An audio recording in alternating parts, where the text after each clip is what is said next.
The Green Hornet.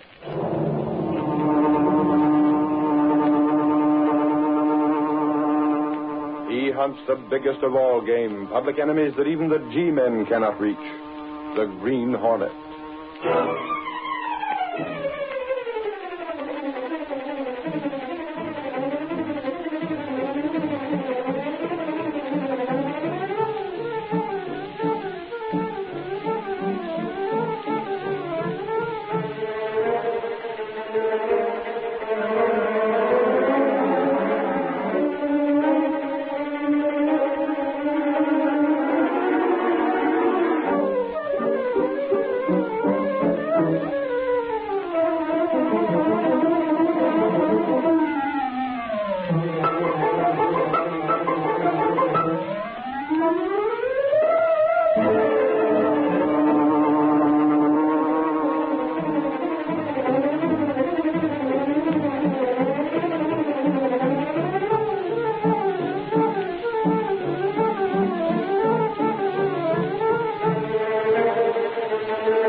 Adventure, words, and music.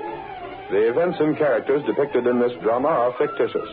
Any similarity to actual persons, living or dead, is purely coincidental.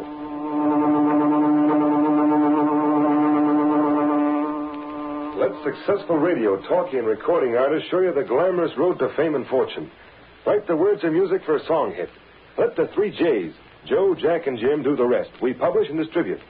We guarantee to put your song in the hands of leading movie producers, orchestras, and radio stations. Get out of the rut. Write a song. How's that sound for an ad? Joe, you ought to quit music publishing and go in for ad writing. That'll get them. Sounds good, Joe. But you ought to have something about send for our free booklet and full details. Oh, I got that here, right down at the bottom. Now, the idea is that we'll run this in all the cheap magazines with a blank to be sent in. We've fiddled around with this racket long enough. Now it's time to branch out. That's the idea. Get into a nationwide business. Hold on, Jack. Maybe we should get a lawyer to look things over. We'll be using the mails, you know. I talked to the lawyer, Jim. We aren't breaking any laws. What about that line, submitting songs to radio stations, dance bands, and all that? We will. We'll submit them. If they toss them in the wastebasket, that's not our worry. Okay. Another thing the lawyer said. What's that? We ought to protect each other. I got some contracts here, see? Contracts for what? We all sign them. It's a partnership agreement, so we don't break up. Break up? Yeah. Suppose one of us lands a job with a radio sponsor or something. None of us could. You know that, Jack. We worked as a harmony trio. We're washed up as far as that stuff goes. Maybe your pipes were never good for solo stuff, but Jim can do a good tenor. Oh, not me. I'm for the publishing racket. There's big dough in it. And we don't have to worry about commercial contracts running out. Just the same, we should have an agreement. If one of us pulls out or dies, the other two get his share of the work. That's fair enough, Jack. Sounds all right to me. I thought it'd be okay with you two. If we're going into big business, we might as well be organized right. And what about this ad? Is it okay with you two to go ahead and run it? Sure. The sooner we get started, the sooner the dough will begin rolling in.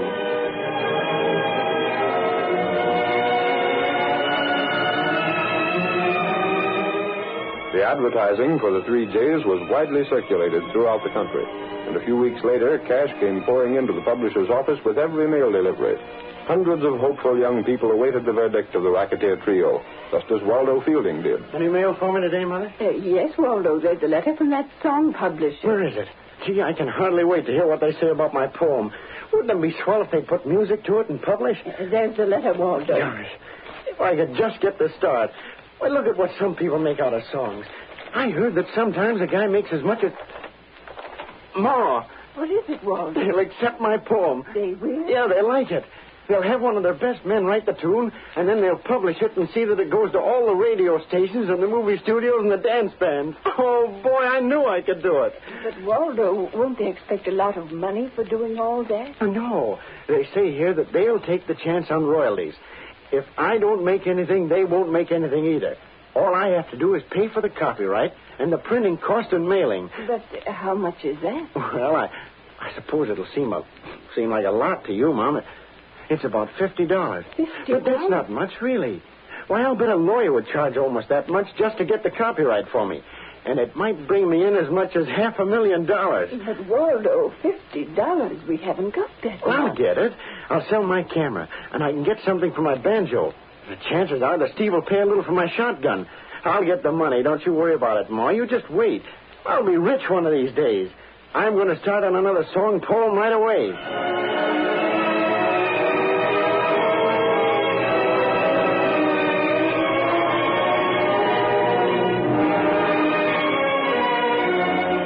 Several more weeks elapsed, and Joe, Jack, and Jim found a veritable gold mine in their venture. They expanded in their advertising, moved into larger offices, and then one day... Hey, Joe. Jack. Yeah, Jim? The Better Business people have been checking up. So what? They don't like our way of doing business. Oh, they don't, huh? Well, isn't that too bad? What are they going to do about it? They'll probably publish some warnings about us. The suckers that send lyrics and tunes to us won't listen to warnings.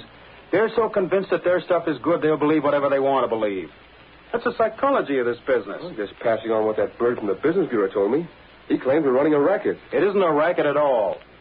We take a certain fee for publishing a song, agree to secure copyright, furnish a tune or lyric, whichever is required, and have a certain number of copies printed and distributed. And we do all those things. Certainly. We fulfill our part of the contract to the letter. There isn't a law in the country that can touch us. But it won't do us any good to have newspaper ads calling attention to our way of doing business. Well, we can't stop it, can we? Well, I thought if it was agreeable to you two, I'd make a few promises and stall things off for a while. We're really just getting a foothold. An ad in a paper in one city isn't going to hurt us much. Our business is nationwide. Let them advertise. Can't hurt us. Okay, Jack, it's up to you. And Joe? I agree with Jack. Now, what about the tunes for this batch of stuff that came in today? You got it all sorted according to meter, haven't you? Yeah. Okay, then let's have it. I'll rap out a few little jingles and give them some music. Seems to me it's kind of risky using the same tune for half a dozen different songs. Nah, the stuff never amounts to anything. Nobody will ever hear it. What's the difference? I can't think of 150 new tunes every day. You keep the stuff pretty well scattered, though, don't you, Jim? Sure. For example, I'll use that tune, Moonlight Love, on the poem of a guy in New York, one in St. Louis, maybe one in Omaha, one on the West Coast. That saved me writing 4 different tunes, see? It'd be kind of tough if the fellas ever got together and found they had the same tune. Fat chance of that. Well, what would happen if one of the songs became a hit? A hit? That's a good one, Joe.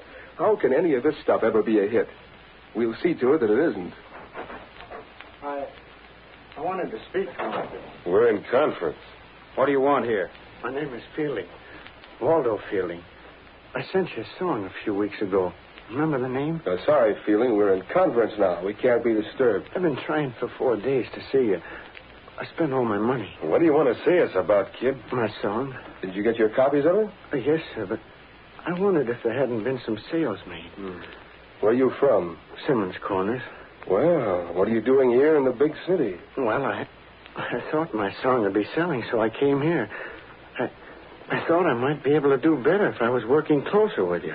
You see the girl in the outer office and ask her to check up on the sales of your song. But I doubt if it's had any sales yet. You know, it takes time to put the new things over. Well, I thought I might make a personal appearance with an orchestra or something. Well, we'll send for you when we want you for that, kid. I did speak to the girl. What'd she tell you? She said that there hadn't been any sales yet. Well, that's the answer then. Why don't you go back to Simmons Corners or wherever your home is and stay there till we send for you? Well, Look, there must be some sales. If you sent that song out to all the people you claim you did, I haven't eaten in 2 days. I got to have some money. Well, what do you want us to do? Dish it out of our pockets? We're running a publishing house, not a traveler's aid. Yes, sir. We sent you 50 copies of the song. Why don't you go out in the street corner and try to peddle them or something? That's one way to drum up business. Yes, sir. Do you want to buy a song? Say, mister, do you want to buy a copy of my song? Not today. Buy a copy of my song, lady? Get out of my way, please. Look, mister, do you want to take a copy of the newest song hit home? Hey, you. What are you doing there blocking the traffic? Oh, officer, I didn't mean anything. What's this you're trying to peddle? Music?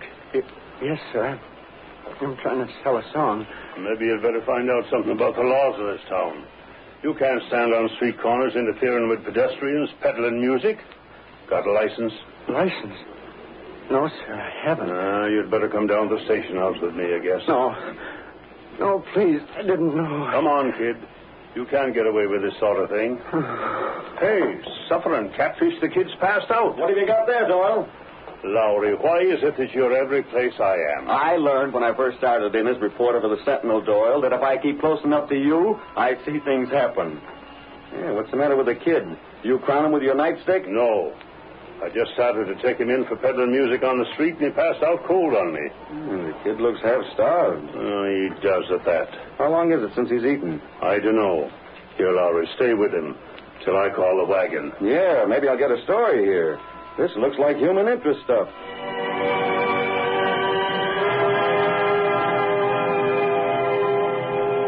Ed Lowry, the star reporter of the Daily Sentinel, came into the office of the young publisher Britt Reed a couple of hours later. Miss Case, Reed's secretary, said, Mr. Reed's not in now, Lowry. But I gotta see him about a special story. He's still out. Where? How the dickens do I know where he goes? I'm the last one he tells. It's discouraging. Discouraging? Hey, now listen, Casey. Don't get ideas that the boss is interested in you. He travels with the 400. Don't be idiotic. As far as Britt Reed is concerned, you're just part of the office furniture. But I do wish he'd settled down long enough so I could write to his father with some feeling of confidence. What's the trouble? Oh, just as soon as I write Mr. Reed and tell him that Britt's taking an interest in the Daily Sentinel, he disappears. Lady, if I had his dough, I'd never come to the office. During the past week, he's been out to some affair almost every night. He's bored with the office again. Well, he'll get his fill of nightlife and then settle down again. Yes, until he gets his fill of the newspaper business again. Oh, here he is. Say, boss, I ran into Doyle, the big cop, today. Oh, yes? And he had a kid in tow. The kid had passed out from hunger. But when Doyle spotted him first, he was trying to peddle a song he'd written. A song? And it ties right in with the racket we've been working on. What racket was that, Lowry? Music publishing. You know, those wildcat publishers that call themselves Joe, Jack, and Jim, the 3 J's? Who are they? A broken-down vocal trio that hit a good racket. I got a first-hand story from one of the victims of the racket. The poor kid got just enough encouragement from them to quit his job and leave home. Here's the song he wrote. I brought a copy for you. Well, leave it with Miss Case. I'll take it with me when I go home. Well, what about my story? I got pictures of the kid. Well, speak to the city editor about it. He's paid to handle that sort of thing. But maybe there's editorial meat in it. Gunnigan's the best judge for that. Oh, hang it all. What's the matter, Lowry? Well, look here, boss. Take it to Gunnigan, Lowry. Okay. I'll take it to Gunnigan. There's the words and music. Mr. Reed. Yes, Miss Case? I'm going to stick my neck out again. Isn't there something we can do to make the office more attractive for you? Oh, no, it's quite all right, Miss Case. Then why can't... Why won't you... Oh, I understand, Miss Case. You're concerned again because I'm spending too little time around here. Frankly, I am, Mr. Reed. I hate to keep writing your father that you... I'm sorry. But you'll have to admit the newspaper work hasn't a great deal of adventure. It might have. Oh, yes, Miss Case, it might have. There was plenty of excitement while the Green Hornet was so active. There was, wasn't there? I wonder if the Hornet has been killed. Killed? Why, Miss Case? We haven't had a story about a Hornet adventure in quite a while. That's true. He may have been killed, or he may have, retired. I doubt if the Green Hornet would retire, Miss Case. Well, perhaps then the police and public have been so greatly aroused that the Hornet doesn't risk making another appearance. That's quite possible. I never saw you more interested in the newspaper than while the Green Hornet was running wild. Well, you must admit the Green Hornet furnished news. He certainly did. Mr. Reed, there's just as much excitement in everyday life if you could only realize it. For example? For example, that lad that Lowry tried to tell you about. Waldo Fielding. Now, there's human interest. Poor chap that falls for racketeers, quits his job in the little home community, comes to the big city, goes hungry, is misled and victimized by these fake music publishers. Isn't there something the law can do about publishers of that sort? If there were, the law would be doing it. But they stay inside the law, Mr. Reed. According to Lowry, they have a contract, and they fulfill the terms of the contract. So the law is helpless. I've heard about the racket, Miss Case. Aren't you going into your office? No, I think I'll leave for the day. It's after 4. But, Mr. I'll take the Reed... song along with me just to satisfy Lowry. Very See you well. sometime tomorrow. You will stop in then tomorrow. Oh, yes, I'll probably stop in. If the Green Hornet would only start up again, and perhaps Britt Reed would become interested in the publication of news.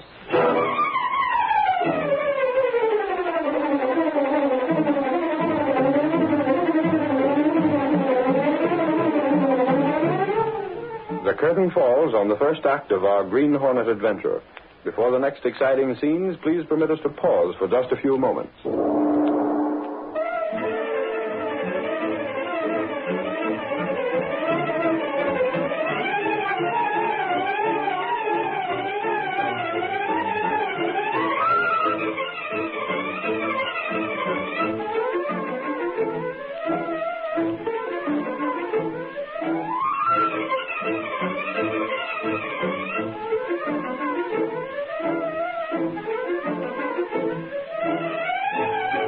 Now to continue our story.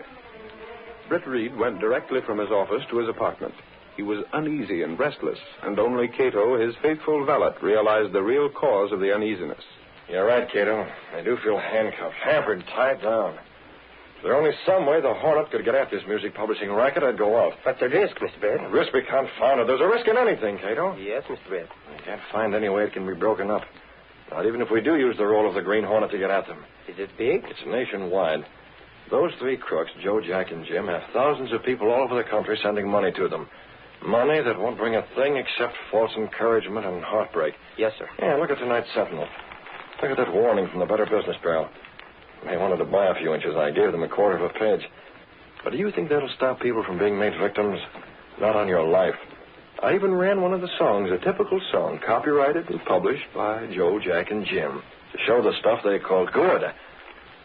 Cato, I haven't it just occurred to me. What is it? I have an idea, Cato. Life's going to be exciting after all. This may be the entering wedge. Maybe this is what the Green Hornet's been waiting for. The ad for the Business Bureau, Cato.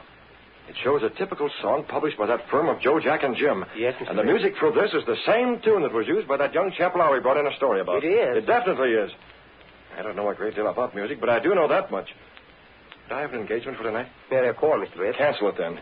We're going to make other plans. What are they? This may give me the lead I need to smash that publishing firm. Joe, Jack, and Jim. Eh? Well, we'll see if they're staying within the law. Well, what can you do? Go to the office. I want to look around there for a while.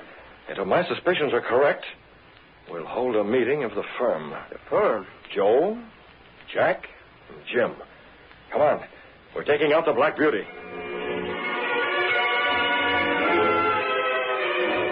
Britt Reed went through a secret panel in the rear of his clothes press, and then by means of a passage between the walls of the apartment building, he reached a small door that opened into the loft of an old, supposedly abandoned livery stable.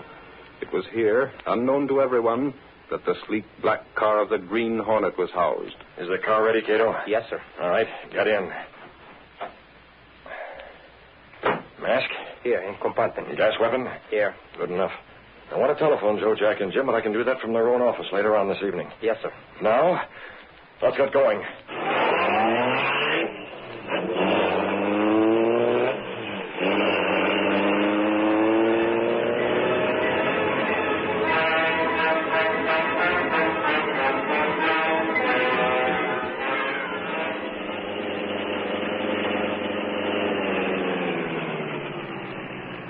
There's the night watchman, Cato.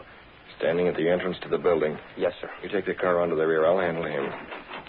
What are you going to do? I'll have to knock him out and get him out of the way. Can't take chances on him. Take the car now. You know where to meet me? I know.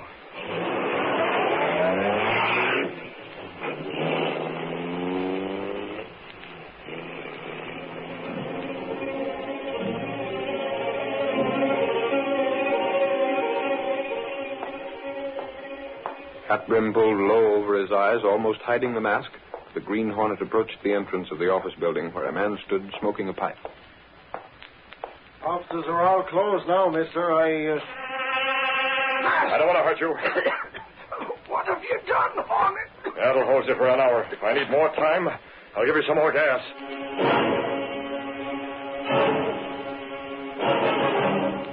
Dragging the unconscious form of the watchman inside the building, the Green Hornet left him in a corner, then ran the elevator to the 10th floor. Half an hour later, the three Jays had a phone call at their apartment.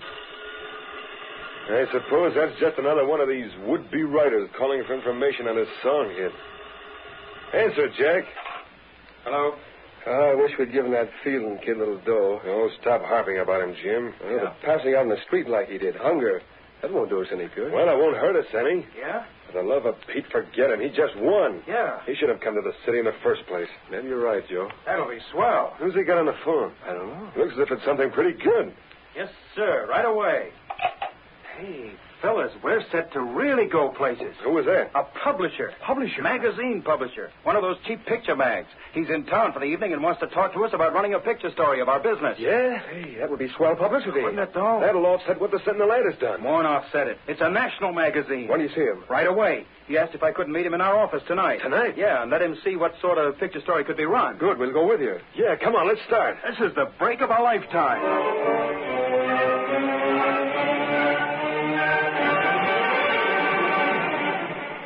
Joe, Jack, and Jim rushed in a cab to their office building and found the front door open.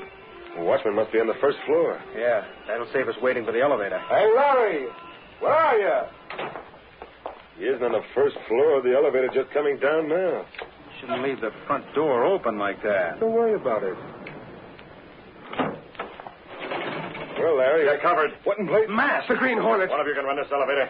Get in there or I'll fold you up where the night watchman is. You killed him, murder. Get aboard. Don't shoot, don't shoot. Well, what are you after? Up to your office. Get going now.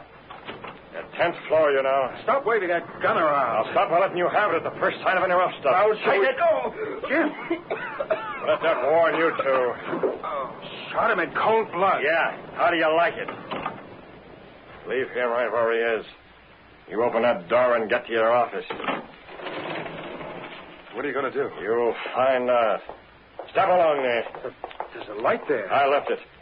You needn't think about the magazine publisher because I was the one who phoned you. I took the liberty of using your own telephone. I have keys. You won't need them. I've unlocked the door and everything else that needs unlocking. Now what? Sit down in there. What's all this stuff? Your so-called song hit. Yeah, I see. A couple of them have possibilities, haven't they, Jack? Why, sure they have. Suppose the Green Hornet were to steal one of them. Let's just suppose there would be a lot of publicity about the Green Hornet shooting 2 men, maybe more, to get possession of one specific song. What would happen to the sale of that song? Hey, that's right. It would become the hit of the week.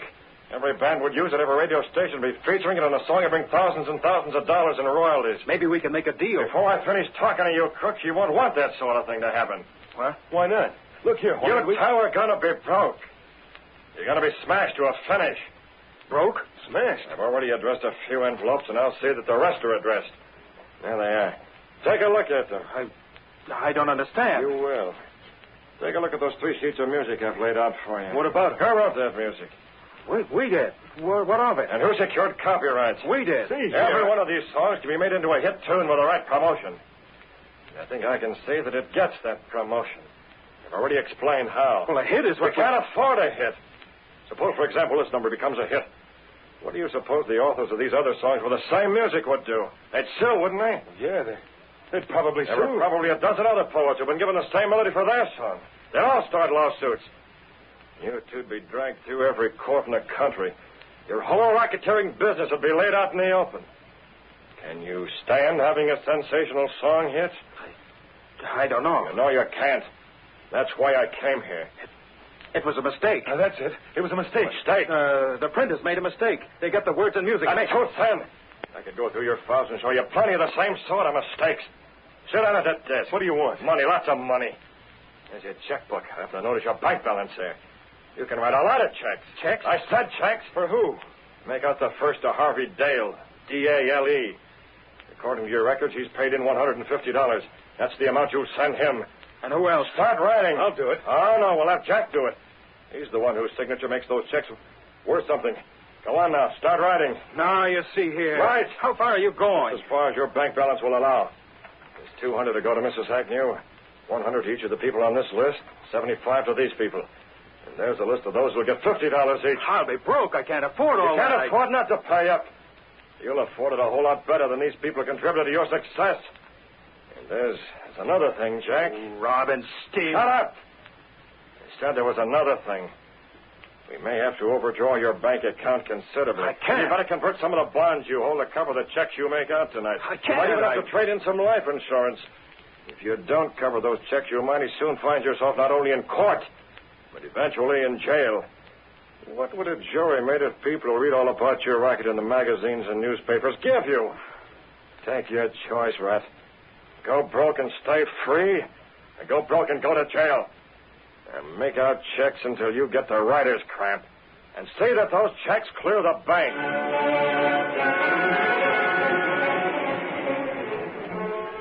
By first one threat, then another, the Green Hornet compelled the publisher to make out checks to refund money. And then... That's as far as your cash will go. I'll see to it that these envelopes are mailed. You can't get away with it. No? Now, let me explain that I can still make one of your songs a hit. The song that Jim gave his life to keep from the Green Hornet. A song that has some hidden significance to the Green Hornet. One small bit of the song torn and found in the clenched fist of the latest victim of the Hornet's weapon. Well, Jim. I'm taking them with me. I know whether or not those checks clear the bank. If they don't, Jim will be found with this emblem plastered to his forehead. The mark of the Green Hornet. And this part of this song clenched in his fist. Wait. If we don't stop payment, if those checks go Then through... you'll have nothing but poverty to worry you. And don't try another racket like this one. The Green Hornet can make one of your songs a hit at any time. Only the next time, it might be one of you who furnishes the clenched fist.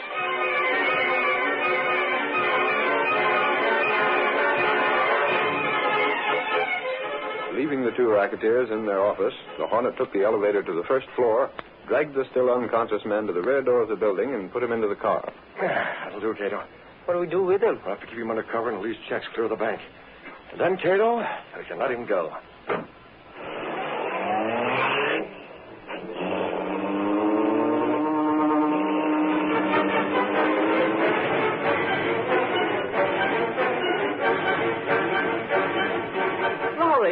Lowry, have you heard the news? Which news? That Fielding kid got a refund from Joe, Jack, and Jim. That's news. Yes, and the mark of the Green Hornet was on the letter that went with it. Yeah, that's a page one story. The Hornet has stepped out again. I wish I had all the details. But that's not the biggest thing. Mr. Reed was in bright and early this morning. He's a newspaper man again. He's been working like a Trojan all day, trying to run down some leads on the Hornet from what information he gathered. He is? Yeah, but it won't last. I'm certain that he'll lose interest again if the Green Hornet goes back into seclusion. But what if the Green Hornet was to be captured? I'm afraid Britt Reed would lose interest in the Sentinel in that case, too.